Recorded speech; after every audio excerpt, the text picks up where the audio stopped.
Cuando quiera. Buenas noches, Manuel. ¿Qué tal? Buenas noches, José. Pues nada, muy bien, aquí ya de domingo por la noche, terminando el fin de semana. Eso es. Pues se te ha ocurrido hoy hacer este Zoom en directo.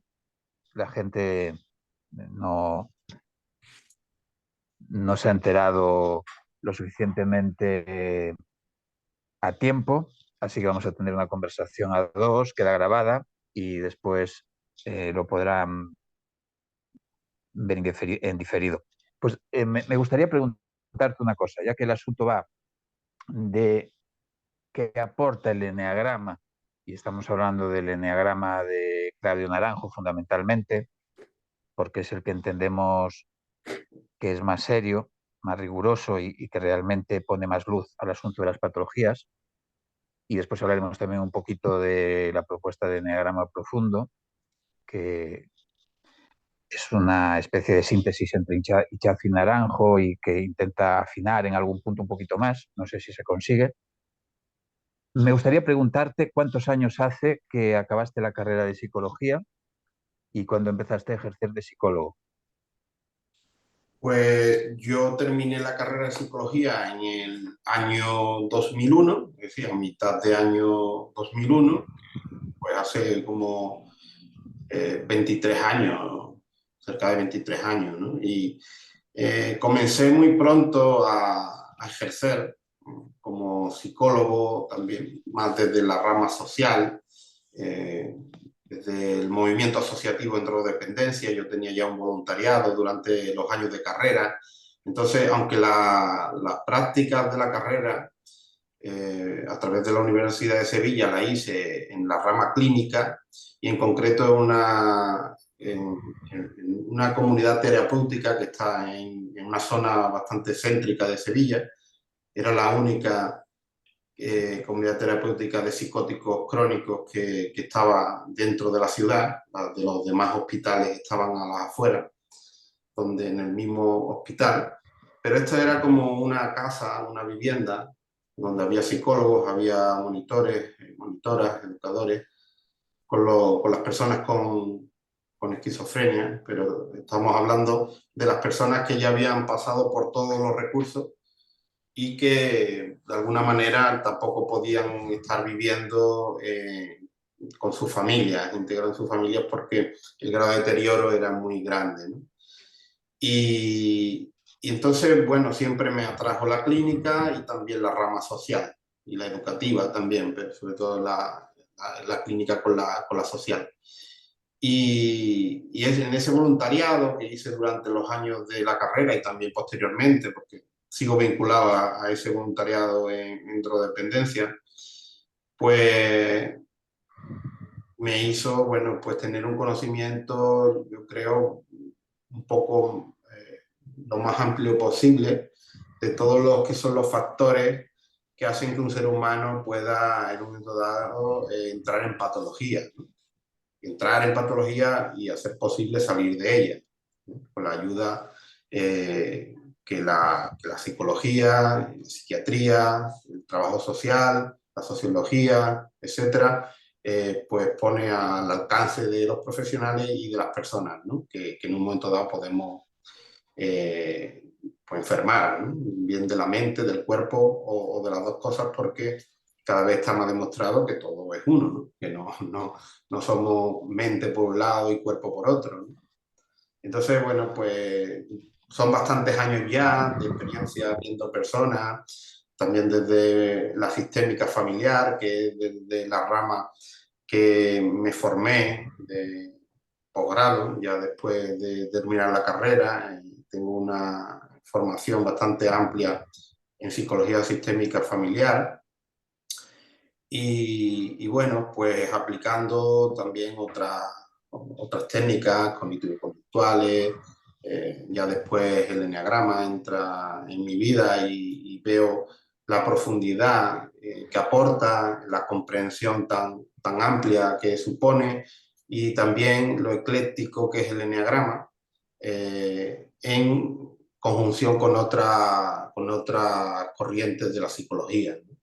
Y cómo en un momento dado el eneagrama aporta una profundidad en la comprensión del ser humano, en por qué piensa, siente y actúa como lo hace, y encajan muy bien otras visiones también que son eclécticas o abiertas, como por ejemplo la de la sistémica familiar, eh, u otras corrientes, pues aportan una visión lo más completa posible del ser humano, y creo que esa comprensión profunda a la vez ya es terapéutica, ¿no? Porque ya está le está dando una ayuda a la persona a que se vea a sí misma en profundidad, y desde ahí ya se está proporcionando luz donde había oscuridad. Y eso es importante porque pienso que las personas somos animales comprensivos, autocomprensivos, y necesitamos entendernos para poder sanar, ¿vale? Hay técnicas que van directamente al núcleo neurológico del trauma o del conflicto, y pueden estar muy bien como herramientas que se pueden utilizar perfectamente en conjunción con el enneagrama o con el enneagrama profundo. Pero el ser humano necesita comprender, yo pienso, para poder sanar. Si nos quedamos solamente en lo tecnológico, en aplicar una técnica, ya sea MDR, ya sea cualquier otra de las que actualmente están muy en boga y que, bueno, según las investigaciones, pues están dando resultados positivos en muchos casos. Si nos quedamos en la profundidad de la comprensión y de la autocomprensión, yo creo que nos quedamos muy cojos, ¿no? Como profesionales de la ayuda.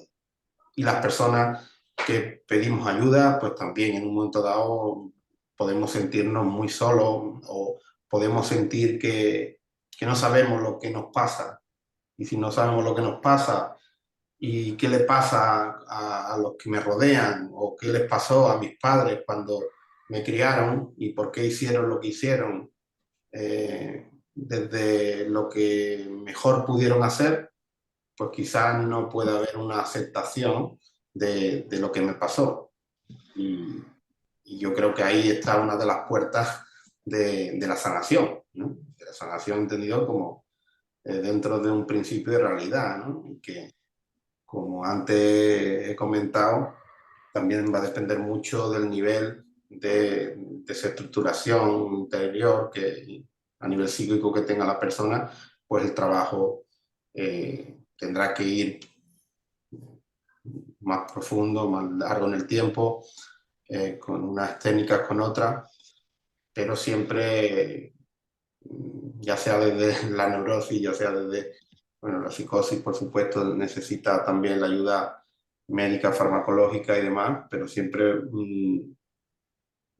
necesitamos esa comprensión profunda para poder sanar, para poder mejorar, para poder ir dando pasos en positivo. Sí, es curioso porque la constante en la mayoría de personas, no solo que hacen psicoterapia con eneagrama, sino también simplemente terapia o coaching con eneagrama, lo cual lo coloca todavía en una posición de mayor fortaleza en relación a otros sistemas de perfilación psicológico, si quieres, o de herramientas que profundicen y puedan dar soluciones a las dificultades psicológicas, emocionales, instintivas. Es casi siempre la misma. Personas que han probado con un psicólogo, con una psicóloga, con un psicoanalista, con una psicoanalista, que han visitado a un psiquiatra durante muchos años de su vida, han ido de un lugar a otro, de lo público a lo privado, de lo privado a lo público, con multitud de técnicas, con multitud de terapias, y al final llegan a la conclusión, y repito, es una constante, lo cual genera una cierta impotencia, porque escuchar de personas que han visitado psiquiatras, psicoanalistas, psicólogos, sin conocimiento de eneagrama, que personas que sin ser psicólogos, no hace falta, con una buena aplicación del eneagrama, con una buena aplicación del eneagrama, es decir, profesionales serios del eneagrama, han tenido una mejor salida de sus dificultades, una mejor comprensión de sí mismos y una mejor salida de sus dificultades, con una diferencia muy, muy grande, lo cual coloca más allá de lo estrictamente farmacológico, de cuando efectivamente hay necesidades de medicación, en donde los psicólogos, los psiquiatras, etcétera, cada uno en su medida, cuando hay dificultades enormes, aunque solo sea por un tema de, de rigor, de seriedad y también de cubrirse las espaldas, es decir, porque la legalidad, la oficialidad es como es, tristemente, porque se pueden complementar muchísimas eh, técnicas, muchísimas herramientas, unas con otras, unos profesionales con otros, y hacer un trabajo muchísimo más profundo, más serio y más eficaz a la hora de salir de la dificultad. Entonces, siempre me choca cómo la gente que ha deambulado años y años y años y años entre psiquiatras, psicoanalistas, psicólogos, Mm. psicólogas, terapeutas de todo tipo, cuando llegan a la herramienta del eneagrama, aplicada con seriedad, aunque no sea psicólogo o psicóloga, la persona que la aplica tienen una ventaja, tiene una ventaja el eneagrama sobre la propia psiquiatría. Y esto es tremendo. Yo siempre digo que mm, a mí el enneagrama me ha hecho mejor profesional, mejor psicólogo, ¿vale? ¿Por qué? Porque me ha dado una profundidad de análisis de lo intrapsíquico que no me habían dado otras corrientes, ¿no? En la facultad, hoy, desde hace años en España, lo que se da prácticamente, lo que se imparte es la corriente cognitivo-conductual, como una visión más positivista o pretendidamente científica de la psicología, ¿no? Que intenta imitar a la física como modelo de ciencia dura, eh, algo que es una quimera, a mi parecer, pero sí que es cierto que bueno, lo cognitivo-conductual tiene sus aportes interesantes y son válidos, ¿no? Claudio Naranjo era cognitivista. De hecho hay muchas técnicas de lo cognitivo-conductual que encajan perfectamente dentro del enneagrama. De hecho, el enneagrama muchas veces, pues los grandes maestros de enneagrama escuchas y dices, bueno, pues esto entra perfectamente en lo que son las ideas irracionales de Ellis, por ejemplo, en el marco cognitivo, o de Beck, o muchas veces cuando dicen, vamos a empezar desde lo conductual, a introducir un cambio para que después se produzcan cambios también en lo emocional y y en lo cognitivo, ¿no? Eso también se lo he escuchado yo a maestros de enneagrama como Ruiz, no me acuerdo del nombre, Sí, Rafael Ruiz. Rafael Sí, Ruiz de México también, seguidor, discípulo de Claudio Naranjo, ¿no? Bueno, pues eso es muy conductual. ¿Qué ocurre? Que no nos quedamos solamente con la técnica pura y dura que te propone lo cognitivo-conductual, sino que cuando se hace desde el enneagrama, esa técnica tiene un sentido, y un sustento. un sustento de por qué lo estamos haciendo así, y además entendiendo que desde los tres centros de inteligencia que se tienen en cuenta en el enneagrama, el centro emocional, el centro cognitivo y el centro visceral o corporal, hay una interrelación que esto ya viene siendo sabido, estudiado y defendido desde el sufismo, desde Bourdieu, antes de Ichazo y de Naranjo y otros, y viene a decirte, oye, hay que tener en cuenta los tres centros. No vale solamente con quedarte con lo cognitivo o solamente con lo emocional o solamente con lo corporal. Y actualmente pues cada vez hay más técnicas psicoterapéuticas que están integrando los tres centros de inteligencia que el eneagrama tiene en cuenta desde siglos atrás, digamos, ¿no? Entonces, el eneagrama me aporta una visión mucho más rica del ser humano. Yo, como he dicho anteriormente, después de la carrera me formo durante varios años en sistémica familiar y también me aportó una mirada más amplia que la que me habían dado en la Facultad de Psicología, desde una perspectiva principalmente cognitivo-conductual, aunque alguna asignatura de sistémica tuve y de otras psicoterapias, pero todo englobado en una asignatura por ahí suelta, de psicoanálisis igual. Lo que tuve fueron un profesor que daba historia de la psicología, que era muy bueno y que era psicoanalista, y bueno, pues él daba sus pinceladas dentro de la asignatura y después impartió una asignatura de 3 créditos que era de libre configuración, que era los viernes por la tarde, y yo me quedaba durante un cuatrimestre gustosamente a asistir a sus clases porque además me encantaban, ¿no? Entonces, quitando esas pinceladas de una psicología más profunda o más ecléctica, más abierta que la propiamente cognitivo-conductual, la facultad, pues eso es lo que recibí. Y después recibo esa formación en sistémica y sí que te da una visión que amplía el foco, que mira al ser humano en relación con sus congéneres dentro del sistema familiar, que es fundamental en el desarrollo humano, en el desarrollo de la personalidad, de la psique, del apego, de todo lo que son los elementos emocionales, cognitivos y conductuales fundamentales de la psique de una persona, pero quizás en la sistémica se olvida un tanto de lo intrapsíquico.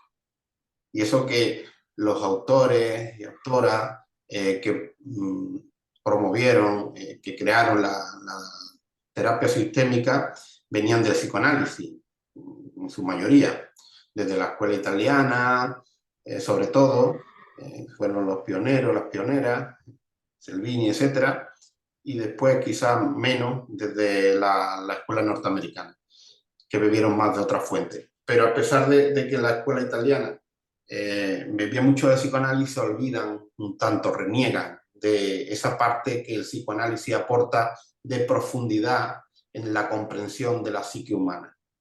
Entonces se olvida un tanto, a mi parecer, de lo intrapsíquico y se queda mucho en lo relacional.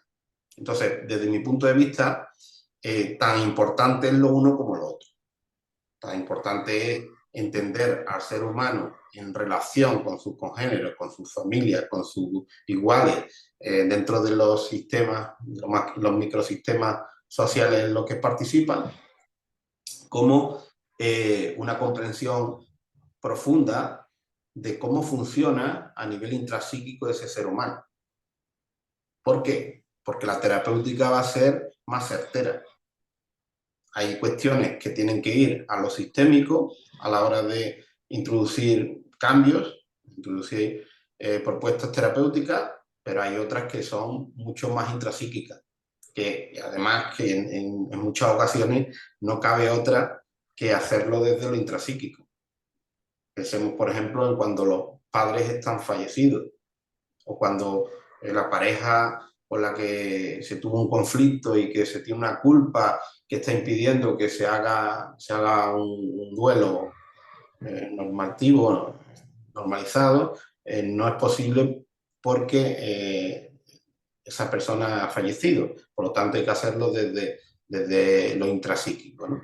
En ese sentido, yéndonos a eneagrama profundo, para mí eneagrama profundo es un paso más allá de eneagrama, que ya el eneagrama en sí, sobre todo el de Claudio Naranjo, el de Ichazo y demás, tienen una profundidad porque Claudio era psiquiatra, uno de las figuras más relevantes de la Gestalt. Su maestro fue Friper, el creador de la Gestalt, que es una psicología muy humanista, muy comprensiva también. Y Chazo también pues tenía una formación muy ecléctica, muy amplia y también muy humanista, que bebía de diferentes tradiciones y tal.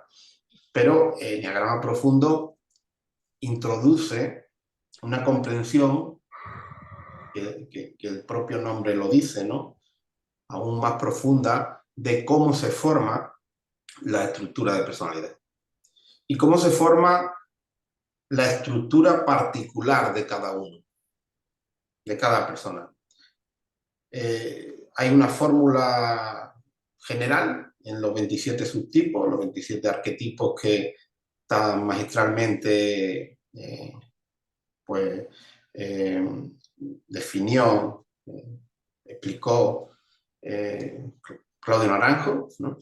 Pero sí que después hay una fórmula que es más particular en cada persona, ¿no?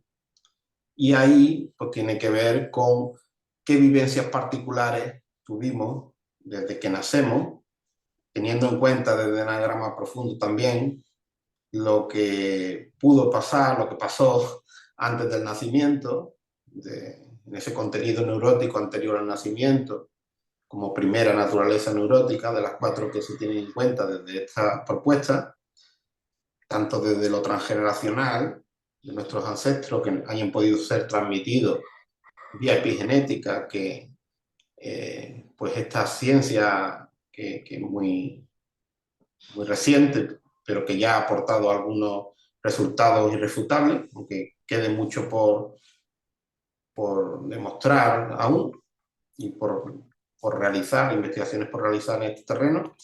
También desde lo intrauterino, ¿no? Eso está, yo creo, más estudiado aún. Toda la influencia de cómo el estrés que la madre tiene, la alimentación que tiene, los hábitos de vida y de consumo, etcétera, tiene, la relación que puede tener con la pareja, con otros familiares en esos 9 meses de gestación. Según la ciencia, los 3 últimos tienen aún mayor importancia en la afectación anterior al nacimiento que pueda tener el niño. Es razonable porque el sistema nervioso del feto está más formado ya en el último trimestre que en los 2 primeros. Pero eso no quita que en los 2 primeros trimestres también haya influencia y lo que pase ahí también deje su huella. Quizás sea menos demostrable. Después con el propio parto, ahí también hay trauma.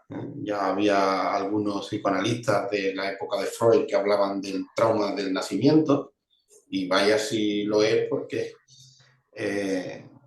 yo siempre pongo ejemplo del nacimiento de mi hijo, que estuvo como 30 horas el pobre intentando salir y no podía por el canal del parto. Al final nació por cesárea, pero con manchas en el rostro de tanto intentar salir y no poder.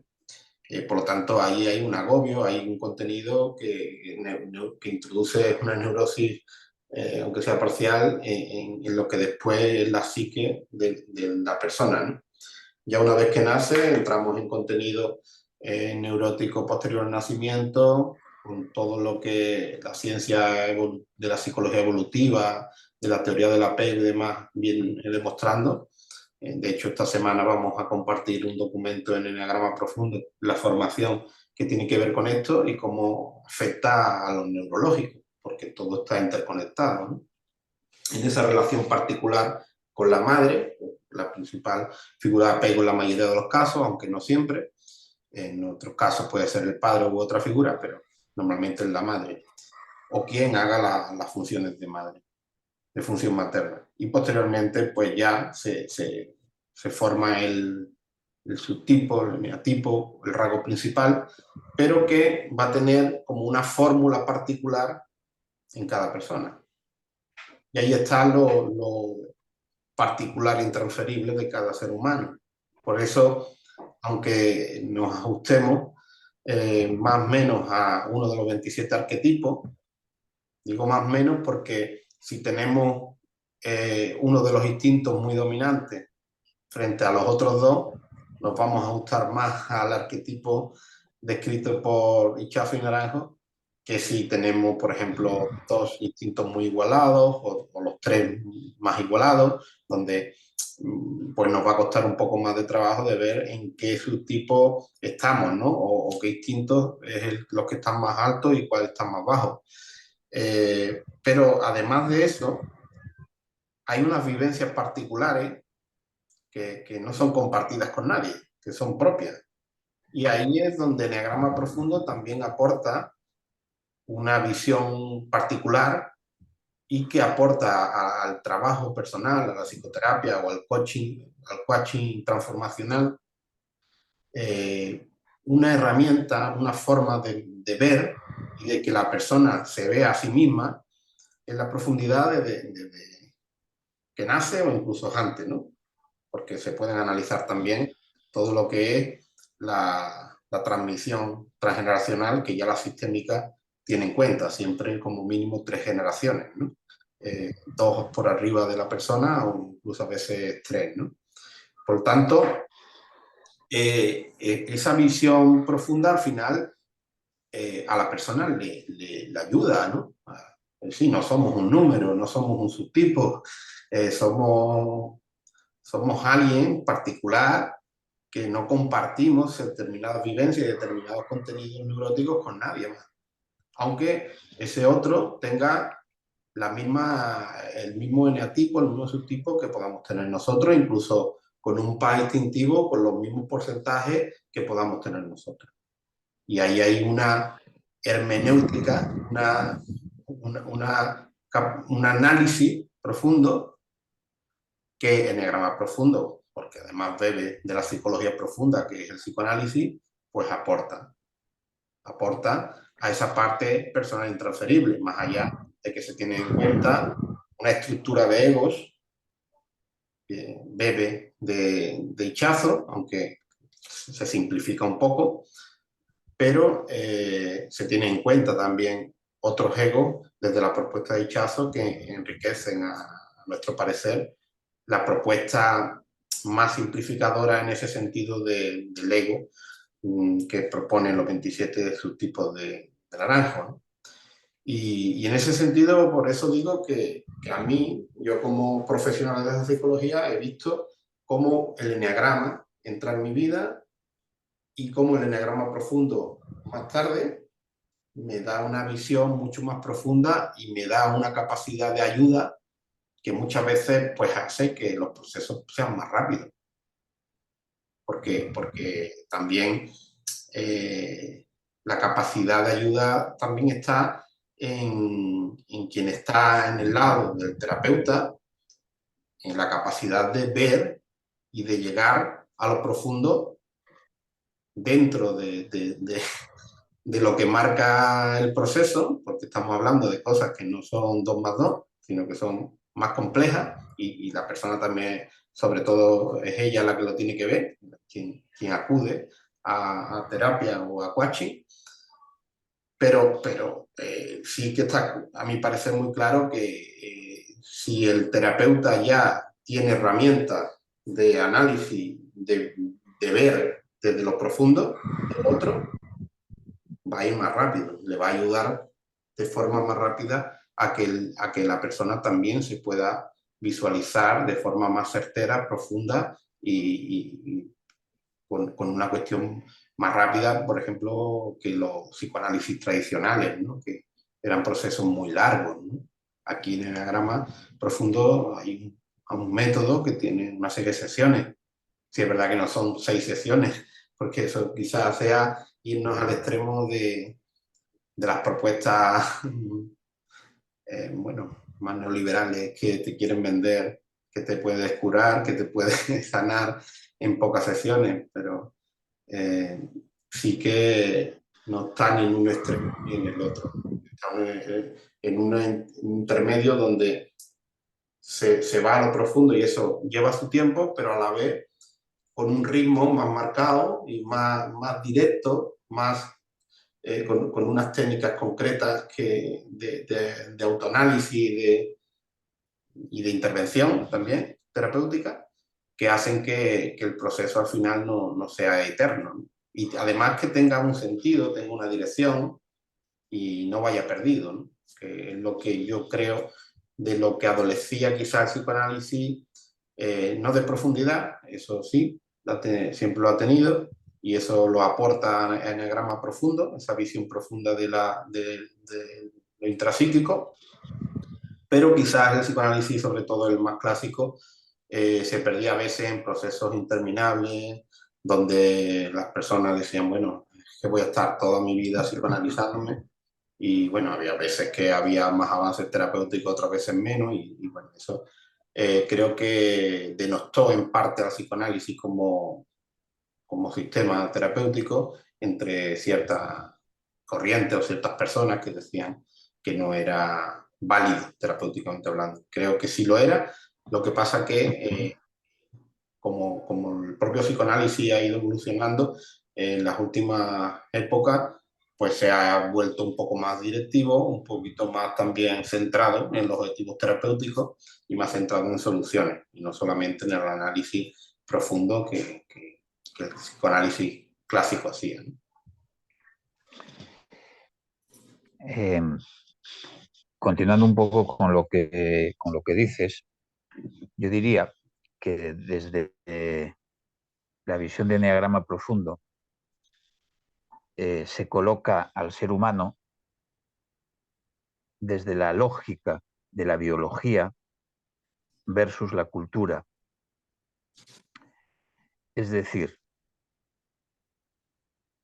la génesis del eneatipo, la génesis del subtipo en realidad, el origen de nuestro rasgo principal, es decir, de nuestra estructura intrapsíquica, puesto que hay fijación mental, hay fijación cognitiva, por tanto entra la dimensión del filtraje a través del lenguaje, a través de la capacidad simbólica, que es un nuevo canal, más allá de las imágenes, que ya estaban antes de los 10, 12 meses, un nuevo canal de entrada de la neurosis o de la defensa ante la misma, es decir, una nueva capacidad de defenderse de las embestidas del mundo y una nueva manera de enfermar ante las embestidas del mundo, un nuevo canal que ofrece ambas posibilidades.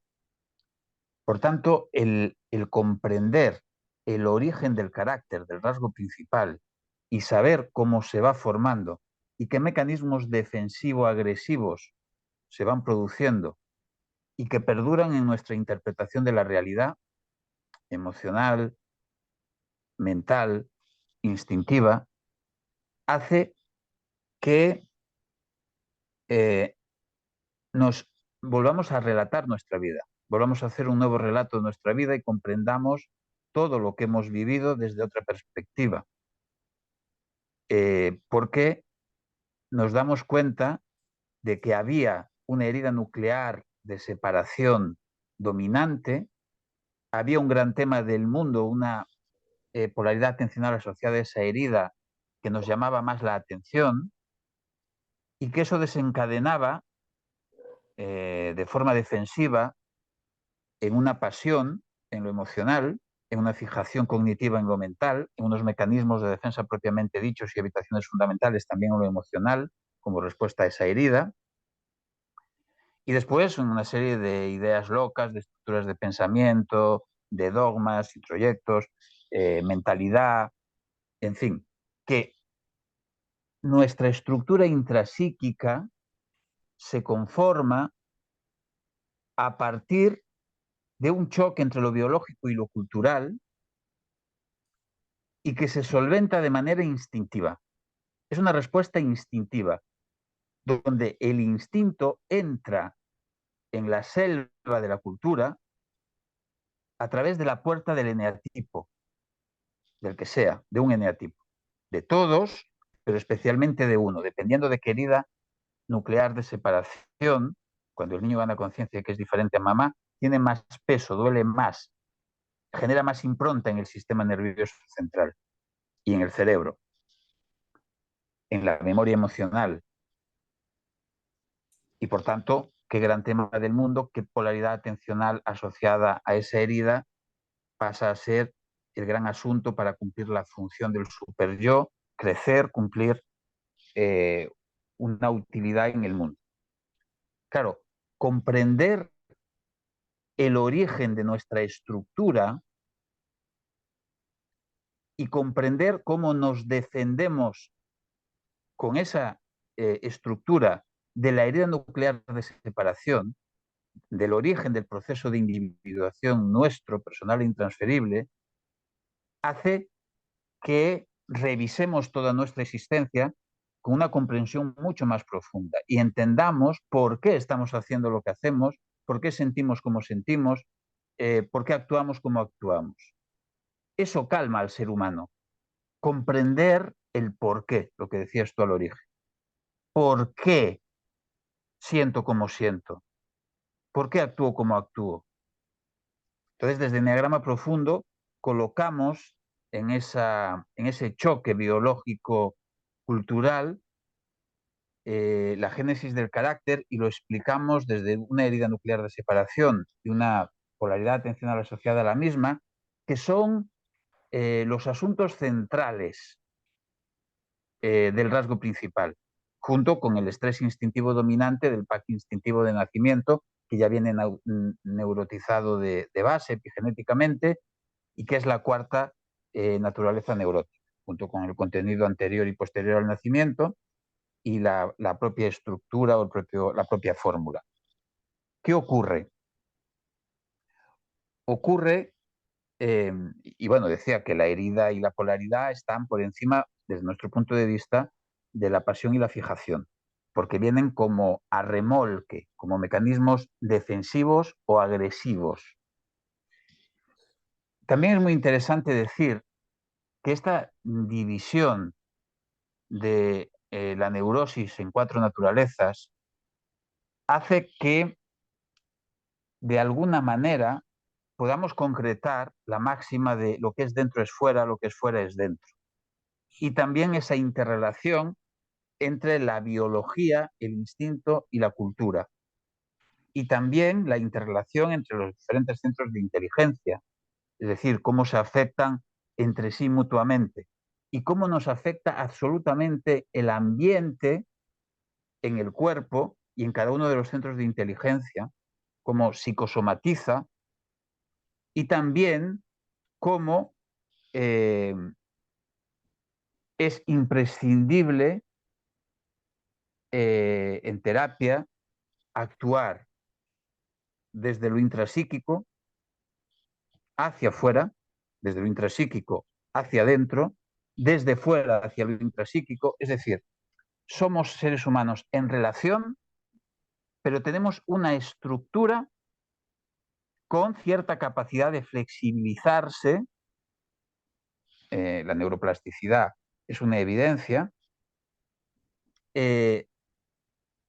pero todo lo que acontece dentro de nosotros, para bien o para mal, tiene una creación en nosotros. Tal como nosotros interpretamos la realidad, la sentimos, la percibimos, cómo nos afecta en esa interrelación, el cómo nosotros interpretamos, sentimos, es lo absolutamente determinante, cómo cerramos en cada momento.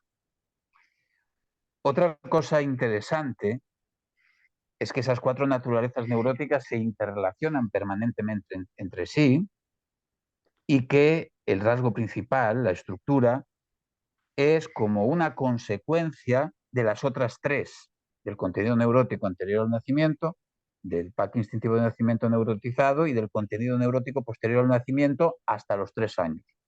Una vez la estructura está creada, y ahora matizo un par de cosas, los contenidos neuróticos siguen afectando porque entran en la fórmula y generan resultado vital. Y el instinto sigue afectando porque de alguna manera el pack personal intransferible de cada uno de nosotros tiene cierta flexibilidad vía epigenética posterior al nacimiento.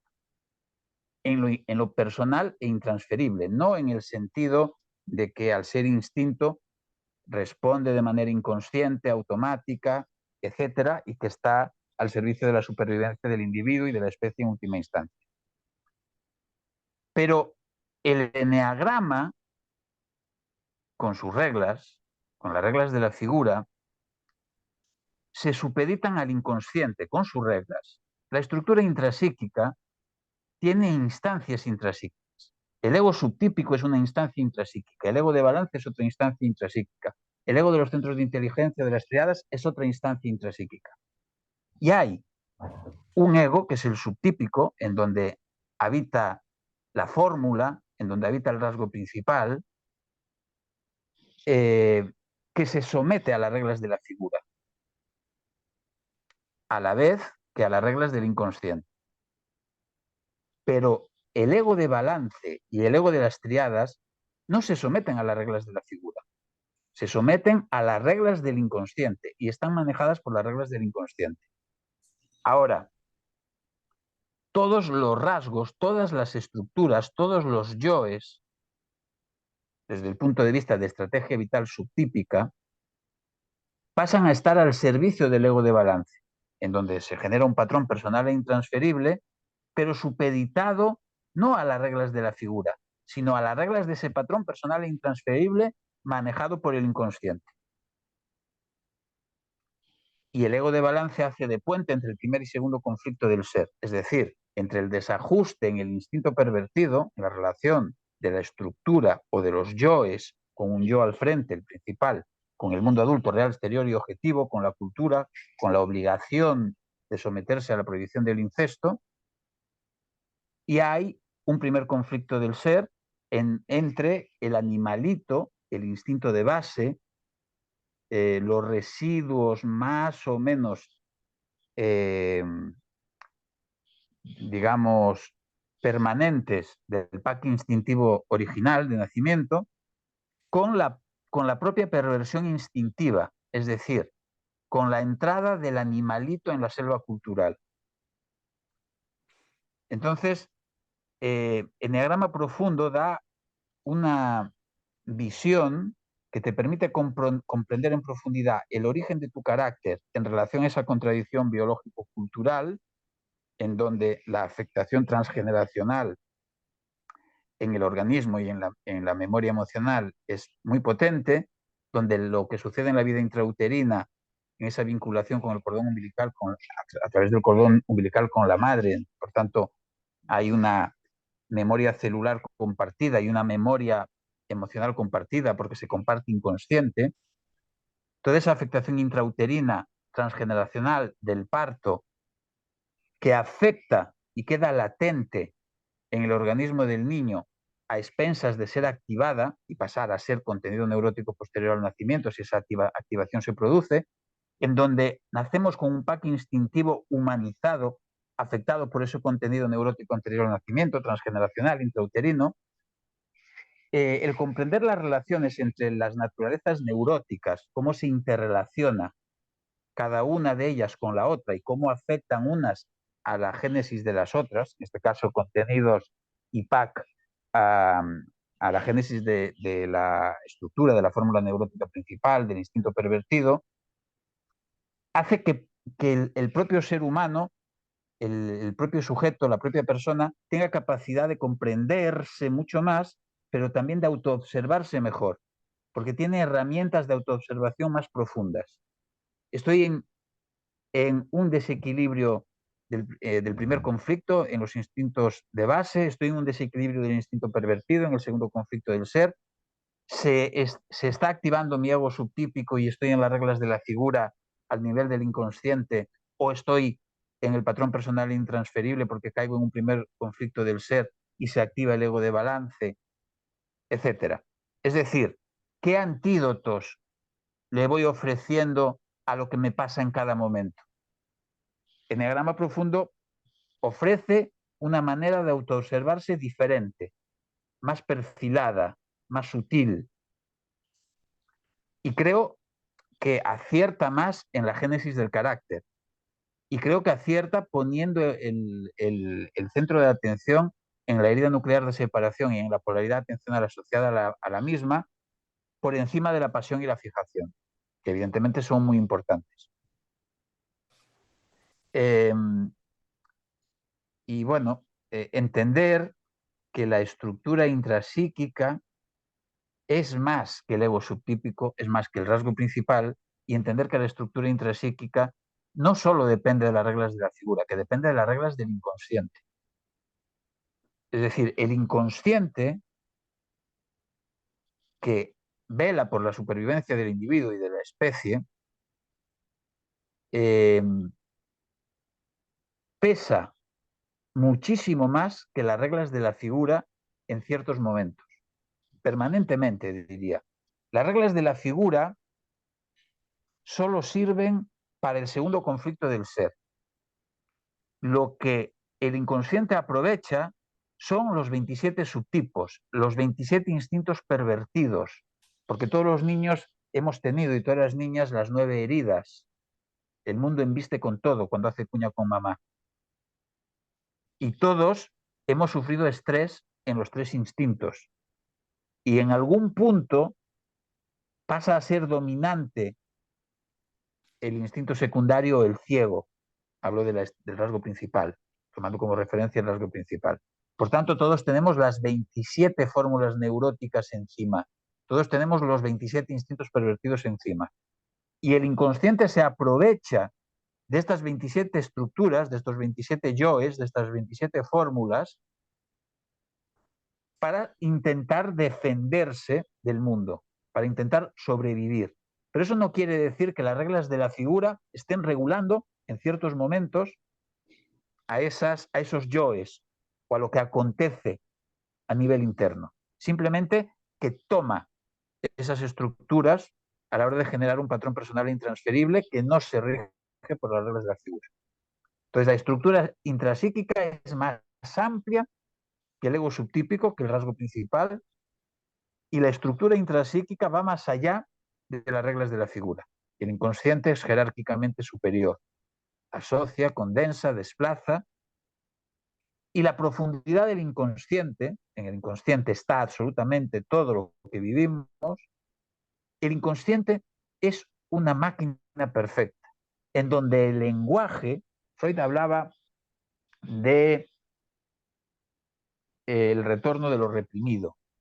Cuando hablamos de contenido neurótico anterior y posterior al nacimiento, estamos hablando también de lo que reposa a nivel inconsciente, más allá de la estructura, que también puede ser inconsciente. Son dos cosas diferentes. Inconsciente porque no sabemos que tenemos un rasgo principal y no conocemos con qué reglas o con qué pautas se maneja. No sabemos cómo se forma, no sabemos cuál es el origen de nuestro carácter. Pero todo trauma, todo dolor, todo acontecimiento, toda sensación física, olor, todo lo sensorial, todo lo emocional, todo lo mental, a través de las imágenes y a partir de los 10-12 meses también a través del lenguaje, queda grabado en nuestro inconsciente. Y todo lo que no se hace consciente retorna como síntoma. El retorno de lo reprimido, el retorno de lo inconsciente. Podrá manifestarse en un sueño, podrá manifestarse en una fantasía cuando estamos despiertos, podrá manifestarse en un acto fallido, un lapsus en la lectura, en la escritura, en el lenguaje, en un olvido, en un extravío, en el propio lenguaje. Pero el inconsciente, en el inconsciente reposa contenido neurótico anterior y posterior al nacimiento que sigue su propio canal neurótico, más allá de la estructura. Es decir, el contenido neurótico anterior y posterior al nacimiento puede entrar como contenido en la fórmula y generar un resultado, pero también puede seguir su propio canal directo, sintomático, porque puede haber entrado en la fórmula a través del rasgo principal o a través de otro rasgo.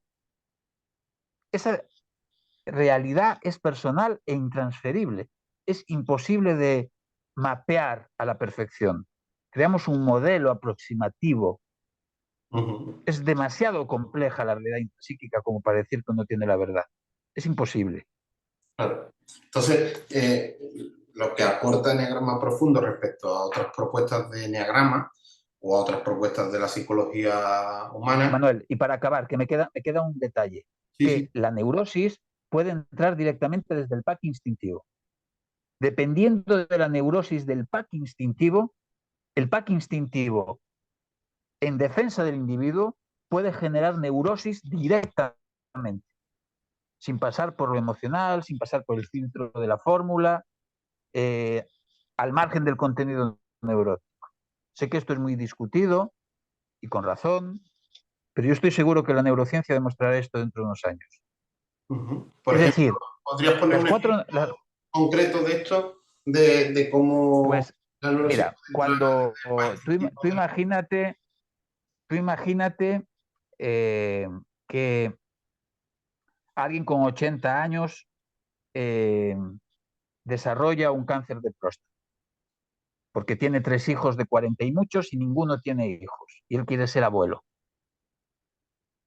La supervivencia del clan, la supervivencia de la rama, la reproducción de la especie, eh, el instinto va a activar un cáncer de próstata, va a hacer crecer la próstata, porque este señor de 80 años, biológicamente, va a querer eh, remediar aquello que sus hijos no están ofreciendo, no están cumpliendo con la reproducción de la especie, del clan, de la rama familiar.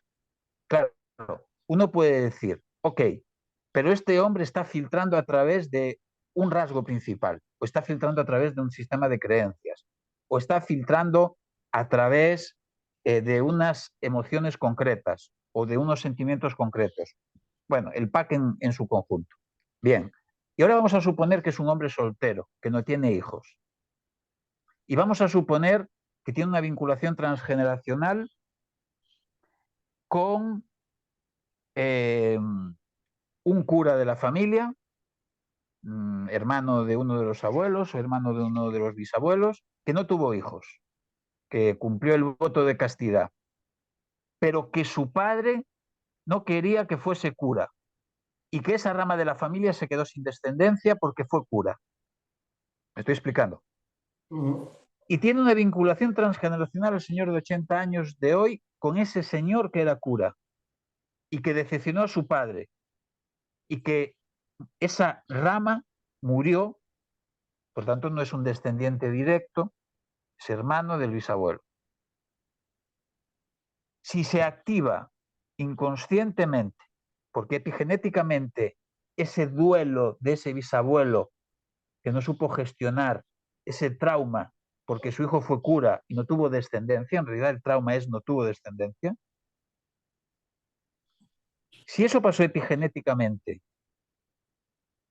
generación tras generación, y el pack instintivo está epigenéticamente eh, afectado por ese trauma de no hubo descendencia, es un trauma emocional, es un dolor, choca, el organismo sabe por qué, instintivamente se sabe por qué, hay modificaciones epigenéticas, hay silenciamiento de genes, hay una expresión genética diferente y eso encarna en el pack instintivo.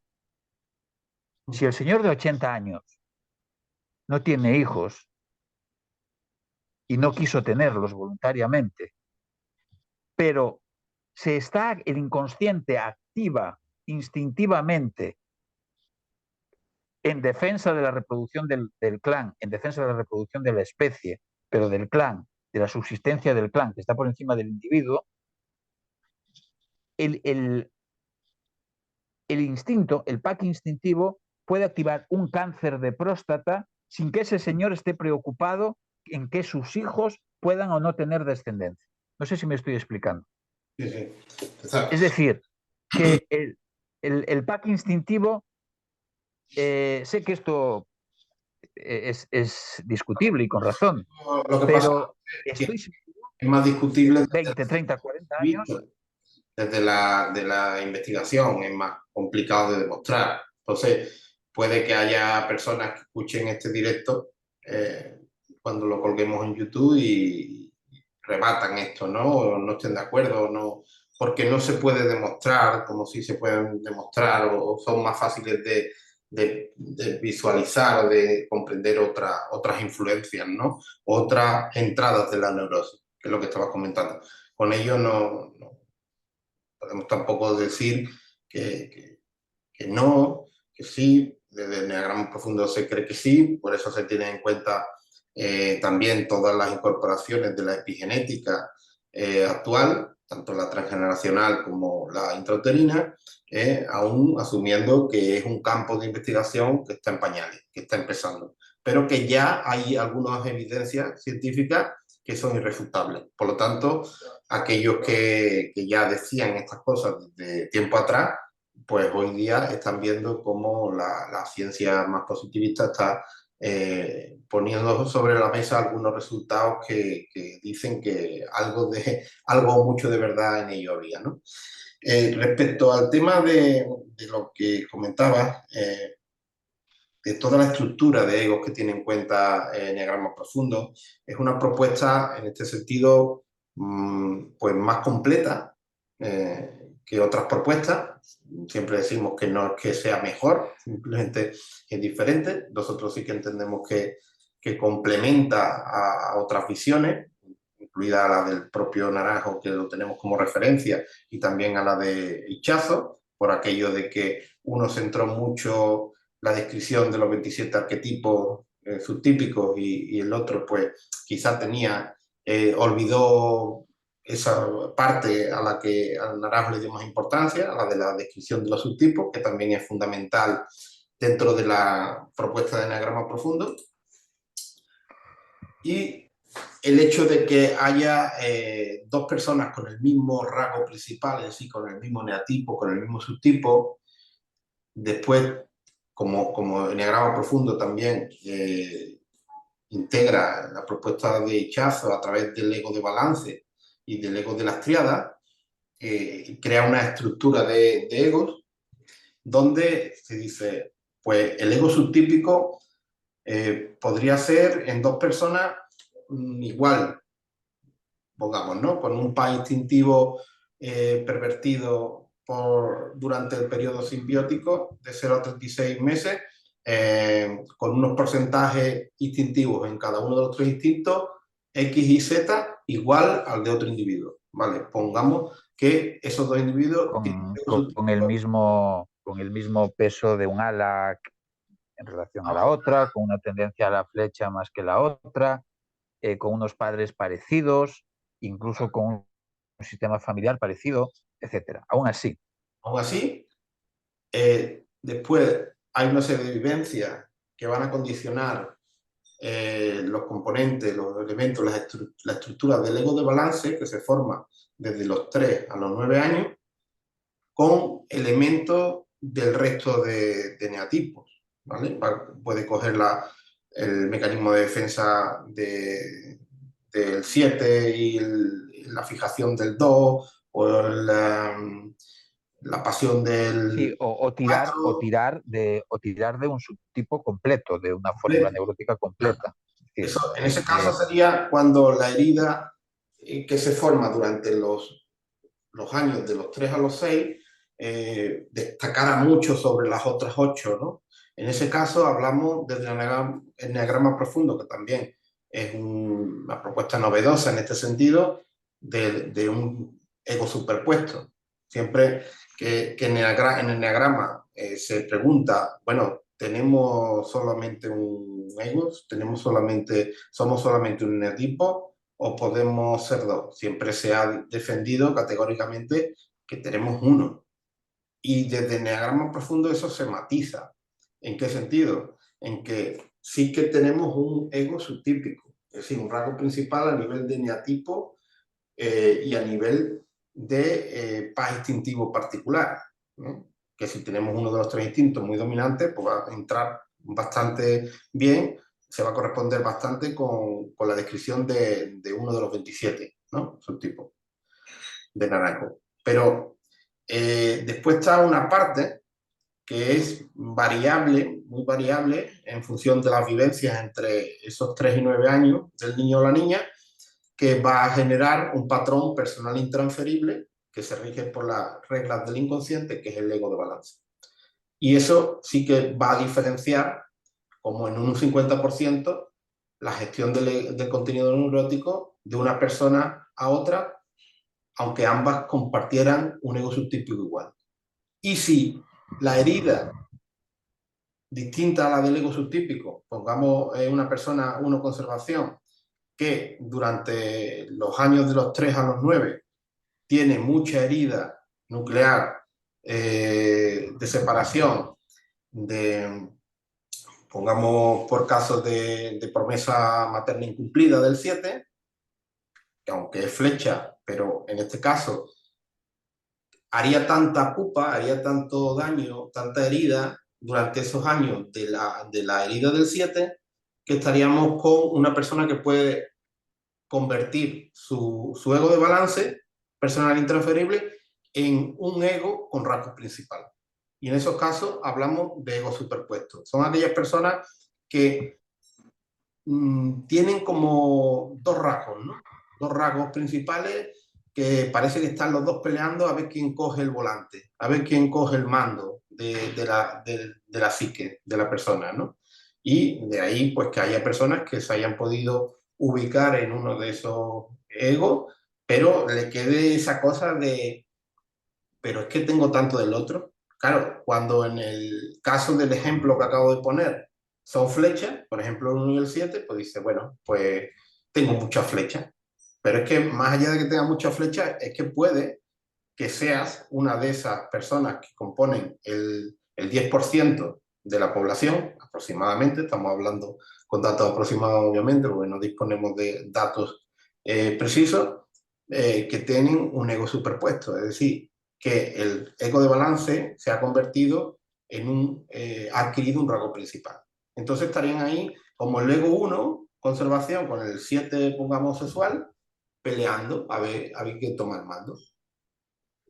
Pero habría que matizar que el ego de balance es auxiliar del ego subtípico, el ego de las triadas o el ego de centro de inteligencia, es quien conecta emocionalmente al instinto pervertido, o mejor dicho, quien conecta emocionalmente al mundo con el animalito a través del instinto pervertido, dependiendo de si se puede absorber o no en el segundo conflicto del ser esa emoción, se va a permanecer en el segundo conflicto del ser o ir al primero. Cuando se cae en el primero, es decir, cuando el animalito le reclama al instinto pervertido el cumplimiento de la promesa de regreso al paraíso, de efectivamente darle la vuelta al super yo, darle la vuelta a la prohibición del incesto, darle la vuelta a la obligación de ser útil y funcional en el mundo,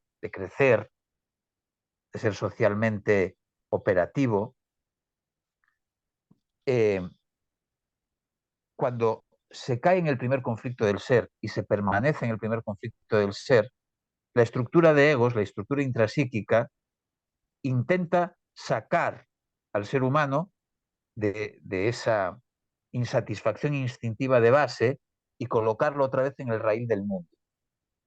Pero no lo hace a través del ego subtípico, porque el ego subtípico acaba de fallar, acaba de incumplir la promesa.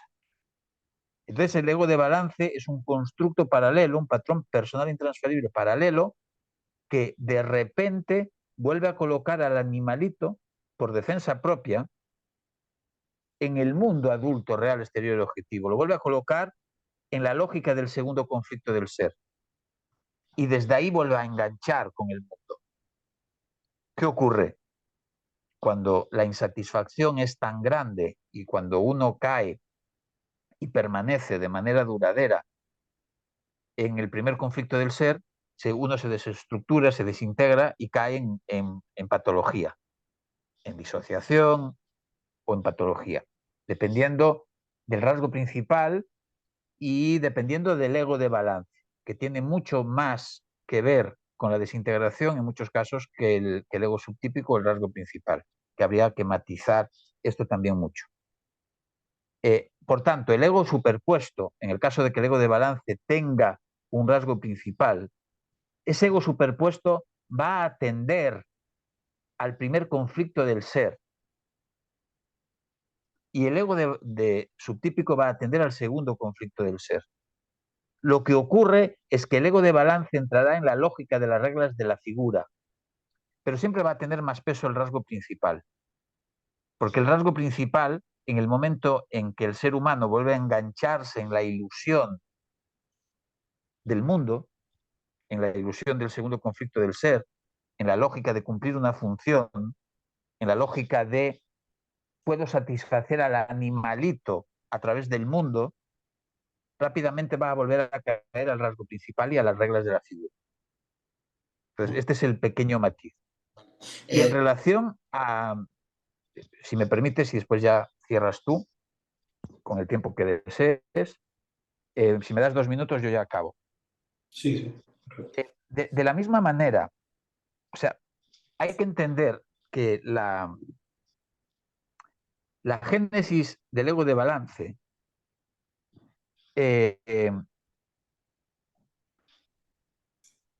funciona más o menos así. Es decir, cuando nacemos hay organismo, hay cuerpo, hay memoria celular, hay memoria orgánica, hay memoria emocional, porque el cerebro límbico se ha desarrollado a partir de los 3, 4, 5 meses y sobre todo en 6, 7, 8, 9 se ha desarrollado con fuerza. Tenemos una capacidad para retener improntas emocionales y tenemos una capacidad para almacenar en el cuerpo traumas. El sistema nervioso, el organismo, almacena traumas emocionales y traumas corporales, que ahí hay bloqueos emocionales también. Es instintivo, es biológico. ¿Qué ocurre? El cerebro no está madurado, no ha madurado lo suficiente. Ya sabemos, lo hemos dicho muchas veces. Marcha bípeda, el cerebro nacemos antes de hora para que quepa por el canal de parto la cabeza, si no seríamos excesivamente cabezones. En fin, nacemos con una desventaja en relación a los animales, el cerebro no nace con todo su potencial. A los 12 meses aparece la función simbólica, el juego simbólico, la metáfora, el lenguaje, pero no es hasta los 20-22 meses que hay conexiones que permiten en el cerebro, entre el córtex frontal y la parte del cerebro que controla el asunto del lenguaje, y por tanto no hay recuerdos. Hasta los 20-22 meses no hay recuerdos utilizando el lenguaje, el relato. No hay relato, hay imágenes, únicamente imágenes.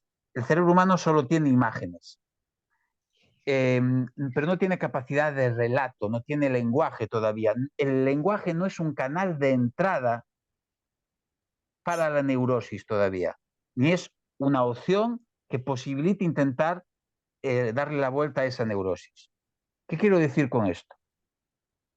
Que el ego de balance se forma de una manera diferente al rasgo principal. ¿Por qué? Porque entre los 3 y los 9 años ya tenemos un canal de entrada diferente del mundo, que es la capacidad simbólica, la función simbólica, el lenguaje, el relato, no solo a través de las imágenes. La mente no capta solo imágenes, sino que usa el lenguaje con total capacidad, paulatinamente mayor hasta los 9 años. De tal forma que, ¿cómo se genera el ego de balance? Bueno, el ego de balance se forma a través de las experiencias del niño, es decir, de la influencia del contenido neurótico posterior al nacimiento o del anterior al nacimiento que se active por una analogía emocional o circunstancial en el presente o por un desequilibrio en el pack instintivo de nacimiento, en el animalito, por lo que sea. pero el niño ya tiene atención en los grandes temas del mundo y el niño ya puede introducir neurosis a través del lenguaje, de tal manera que todos aquellos asuntos que tengan que ver con una de las polaridades atencionales asociadas a la herida nuclear de separación, en el día a día del niño, como ahora pueden entrar vía simbólica, vía lenguaje, pasan a ser causa del origen o de la génesis del ego de balance. Porque no es solo una herida nuclear de separación que te lleva a poner atención en el mundo para cumplir la función y que no te corte el cuello, papá.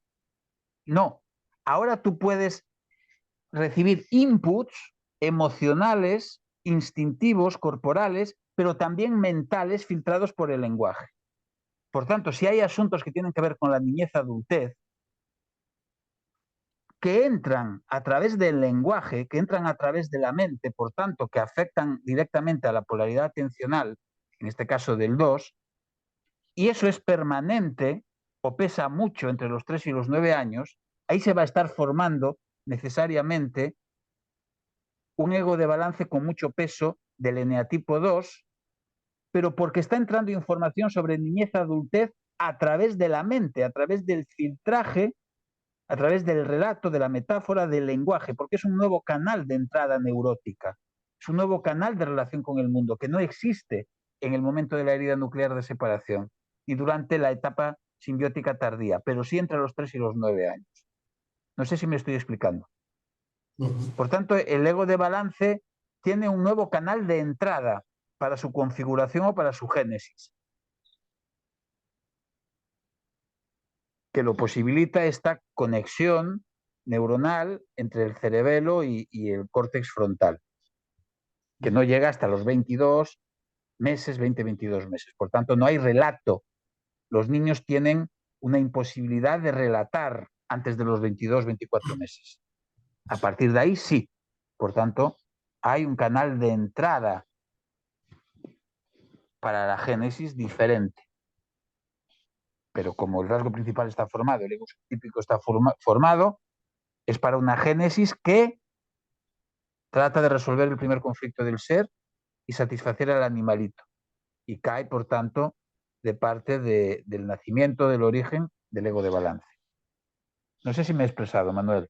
Sí, sí, te has expresado. Quizá aclarar para quien me escuche y esta terminología le sea novedosa y por lo tanto desconocida, que el primer conflicto del ser es el que tiene lugar entre el animal humano, que nace con unos instintos de nacimiento ligeramente neurotizados o humanizados por esas vivencias intrauterinas y por la influencia epigenética transgeneracional, pero que es como un animalito que acaba de nacer, ¿no? Por lo tanto, está todavía muy poco neurotizado, sus instintos no están pervertidos por lo cultural, por las vivencias, por los vínculos, por nada, que solamente por lo que ha ocurrido antes del nacimiento, ¿no? Por lo tanto, estamos hablando de ese pre-yo, que es un animal humano, un bebé que todavía no tiene una estructura intrapsíquica formada como tal, hasta que se forma el yo subtípico, es decir, un yo con una estructura conformada ya por unos instintos pervertidos por esa experiencia durante el periodo simbiótico entre los 0 y 36 meses, especialmente desde los 5 o 6 meses hasta los 36, donde ya se forma estructura. Ya hay una herida nuclear de separación que se impone, ya hay una polaridad tensional sobre un gran tema del mundo que se impone a los otros 8, ya hay una pasión como primer mecanismo de defensa emocional en la psique del niño, hay una fijación cognitiva asociada, etcétera, etcétera. Ya hay una estructura. Entonces, cuando hablamos del primer conflicto del ser, es el existente entre el animalito instintivo de nacimiento que pide lo suyo a nivel de satisfacción biológica, orgánica de esas tres áreas vitales, la conservacional de la propia vida, la de pertenencia y la sexual o de fusión, con los conflictos que se empiezan a generar ya con una estructura formada, ¿no? Esa diferenciación.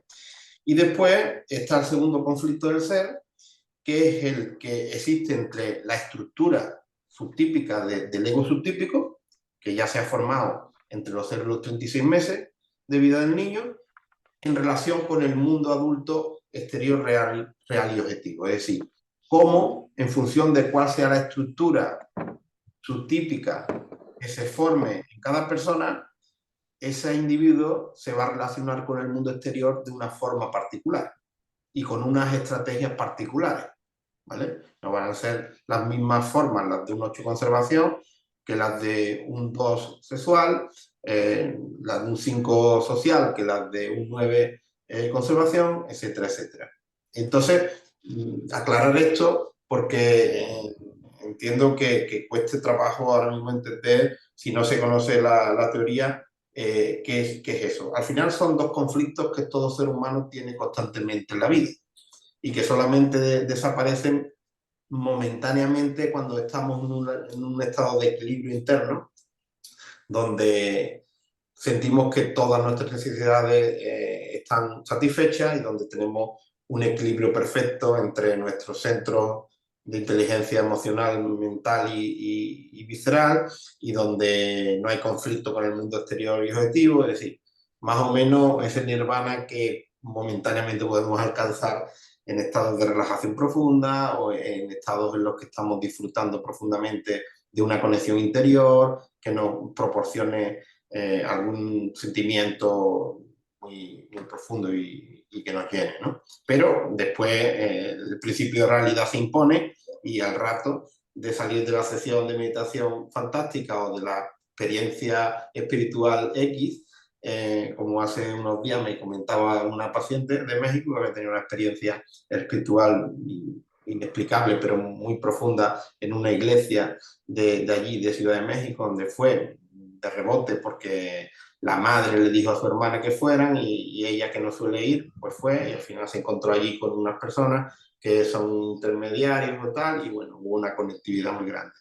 ¿Qué ocurre? Que después pasan las horas y la persona vuelve un poco a su neurosis, ¿no? Vuelve bastante a su neurosis.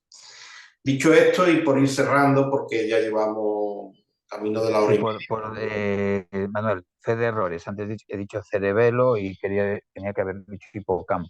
Es decir, hasta los 20-22 meses no hay conexiones entre el hipocampo y el córtex frontal, por tanto no hay relato.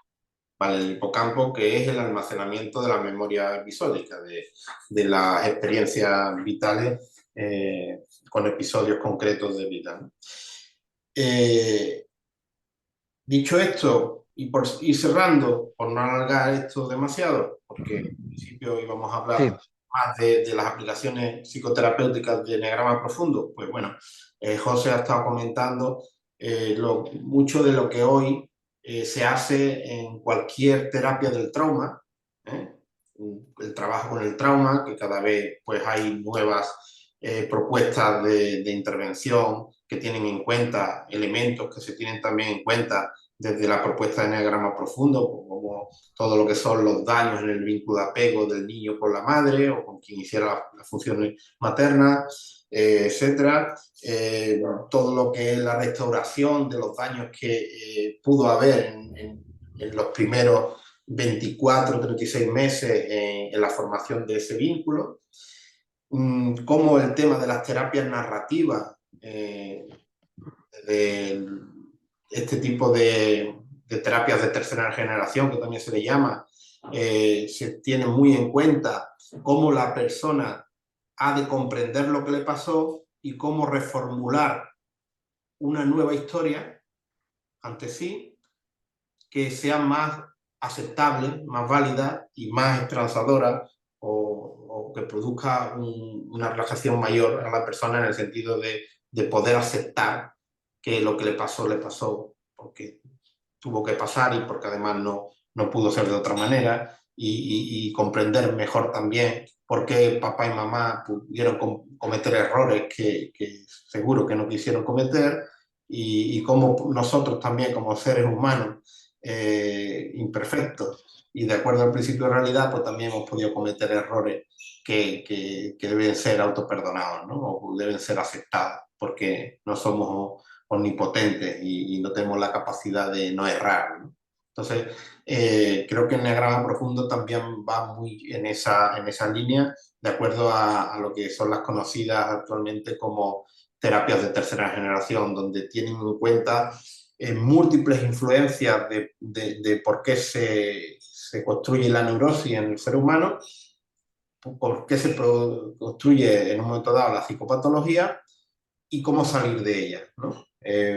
Muestra caminos de salida y que va muy en la línea también de esta reinterpretación desde lo profundo de esa historia particular e intransferible que cada uno de nosotros ha tenido, ¿no? Desde que nacimos, incluso antes de nacer, ¿no? Y posteriormente.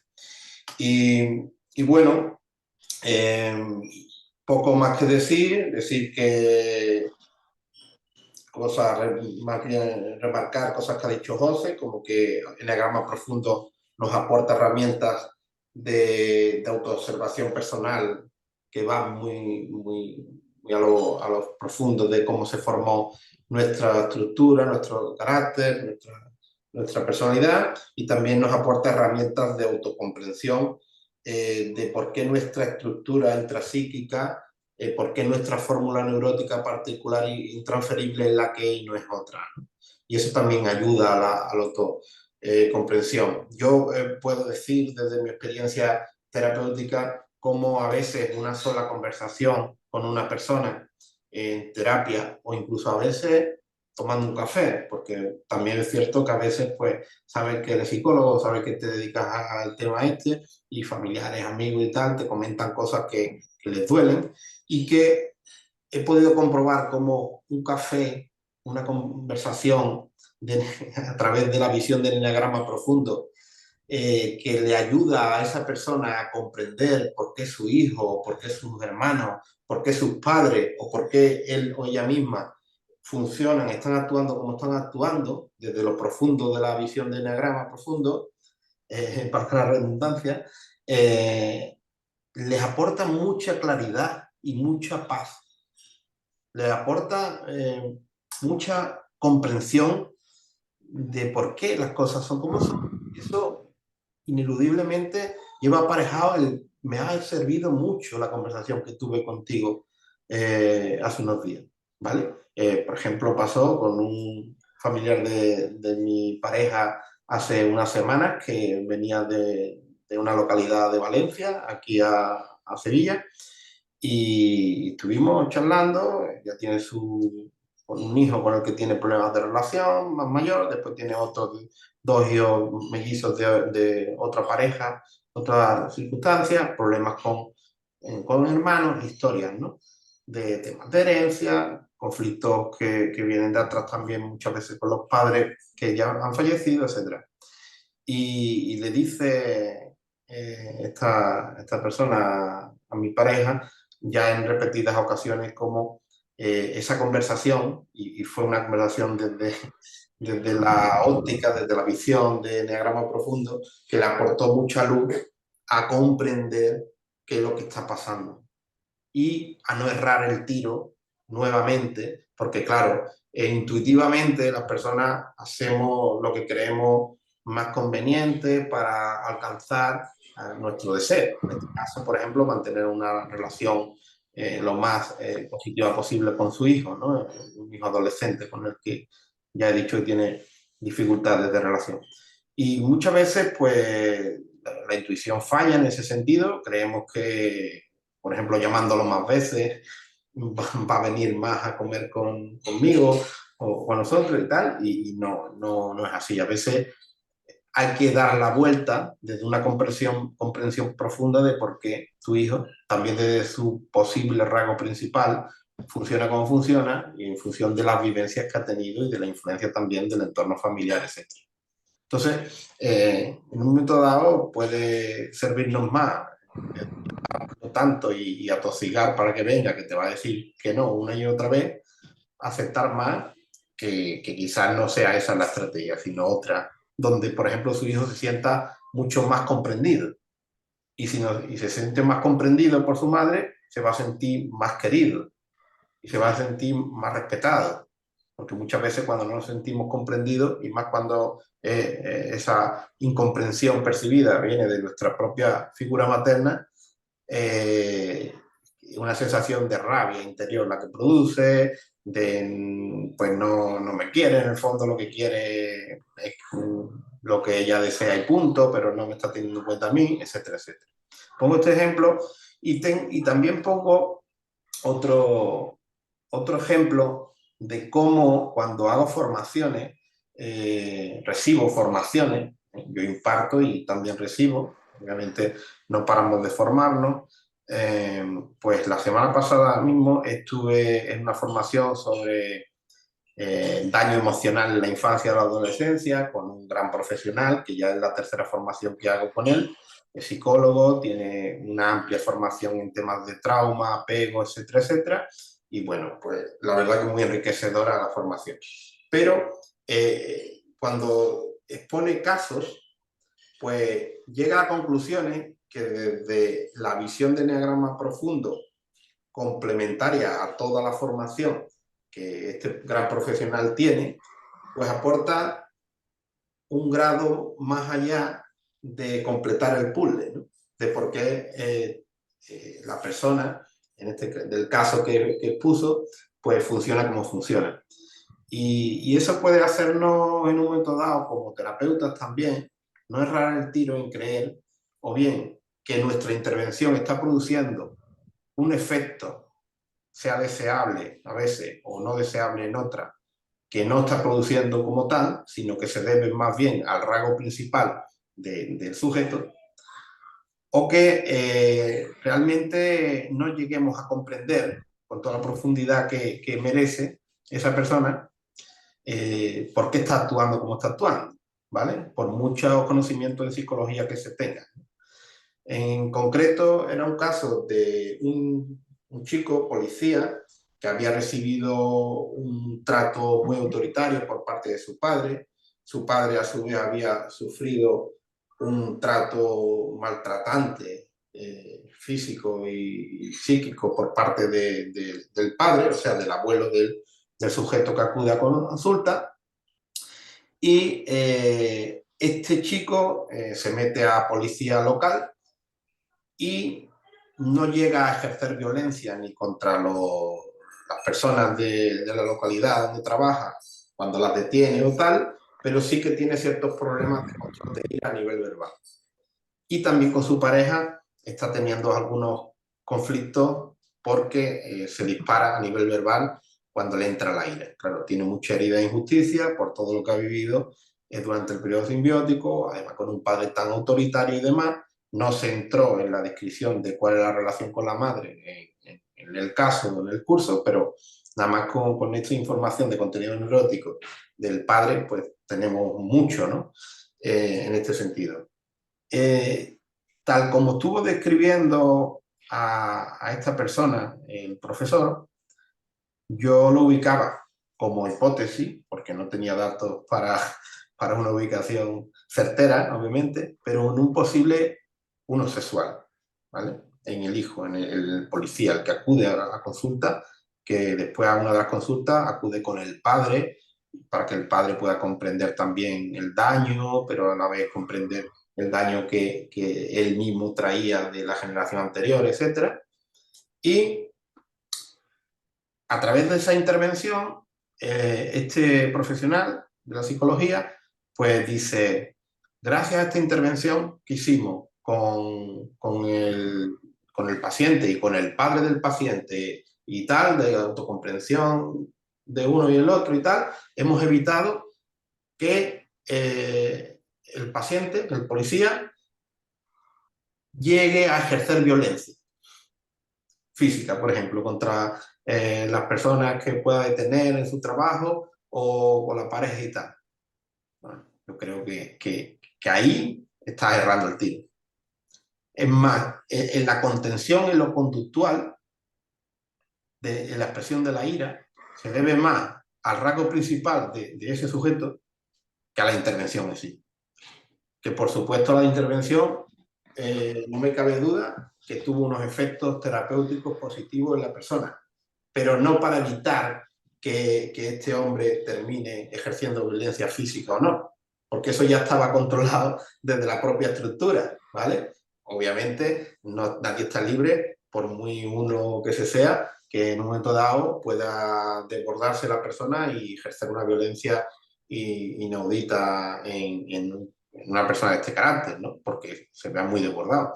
Y para eso está también lo terapéutico. Pero sí que es cierto que muchas veces, yo se lo decía a una compañera, que además ahora hizo la formación también a la misma vez que yo, y está dentro de la formación de Enneagrama Profundo.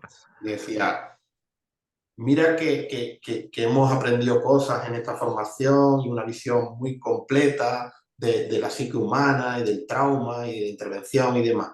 Digo, pero Enneagrama, y Enneagrama Profundo concretamente, aporta un plus, y es entender ciertas cosas que si sacas de esa ecuación a Enneagrama Profundo, no puedes llegar a comprender. Y puedes llegar a creer, ¿eh?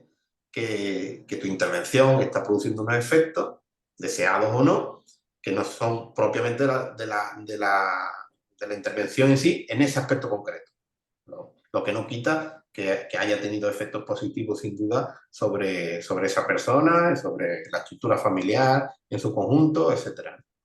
Y bueno, yo creo que con esto podemos cerrar para no alargar demasiado este directo. Sí, Si quieres, bueno, pues gracias Manuel. Y cerramos, simplemente matizar que para el Enneagrama Profundo el concepto super yo es todo aquello que puede ayudar a separar al niño de la madre, en tanto en cuanto lo coloca en una mejor predisposición a ganar conciencia de que es un individuo diferente a ella, con toda la ayuda de la propia evolución genética o epigenética en en lo cerebral, en el sistema nervioso, en lo locomotriz, etcétera. Y también añadir que el asunto del contenido neurótico es todo aquello que afecte en un posible desequilibrio vital de la persona.